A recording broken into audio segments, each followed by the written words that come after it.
Guarantee দিয়ে বলতে পারি এই রেসিপিতে আপনাদের জিভে জল আসবেই। অসম্ভব মজার একটি রেসিপি শেয়ার করছি, আশা করছি আপনাদের কাছে ভালো লাগবে। এখানে আমি একটি বড় সাইজের পেয়ারাকে এইভাবে কেটে নিচ্ছি। পেয়ারাটাকে 2 ভাগ করে নেওয়ার পর এরপর 1 ভাগ অংশ এইভাবে আমি স্লাইস করে কেটে নিচ্ছি। অসম্ভব মজার এই আইটেমটা দেখলেই আপনাদের মুখে পানি চলে আসবে। তো পেয়ারাটাকে এরকম ছোট স্লাইস করে কেটে নিতে হবে। এখন এই স্লাইস করে রাখা পেয়ারাগুলোকে আমি একটি মিক্সিং বলে নিয়ে নিব।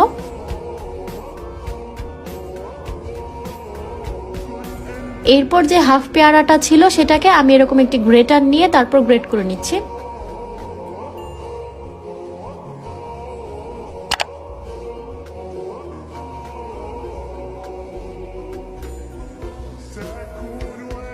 পেয়ারার এই অংশটা গ্রেট করা হয়ে গিয়েছে, দেখতেই পাচ্ছেন।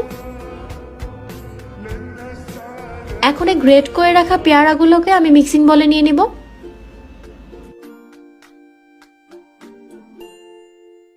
এরপর আরেকটি বাটিতে আমি প্রায় 1 টেবিল চামচের মতো তেঁতুল নিচ্ছি।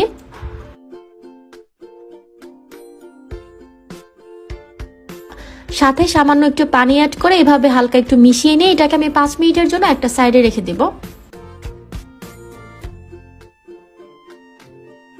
প্রায় 5 মিনিট পর এখন এটা থেকে আমি যে তেঁতুলের বিচিগুলো আছে সেগুলোকে এভাবে ফেলে দেব।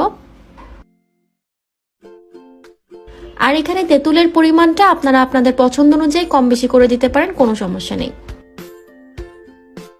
এখন তেঁতুলের যে জুসটা আছে সেটা আমি এখানে পেয়ারার মধ্যে দিয়ে দিচ্ছি।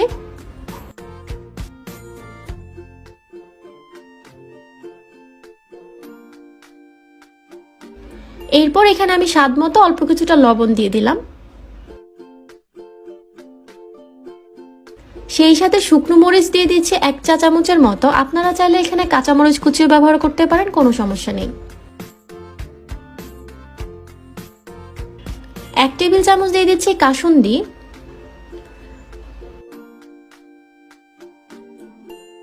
সামান্য একটু লেবুর রস দিয়ে দিলাম, এতে করে এর ফ্লেভারটা অনেক বেশি মজার হবে।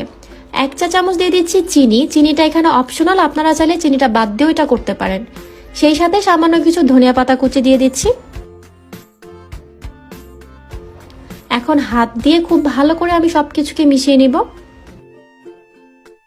কি এবার আসছে তো জিভে জল? এই পেয়ারা মাখাটা এইভাবে আপনারা একবার হলো ট্রাই করে দেখবেন, এটা কিন্তু অনেক ইয়াম্মি হয়। হয়ে গিয়েছে, এখন এটাকে আমি সার্ভ করে নিব।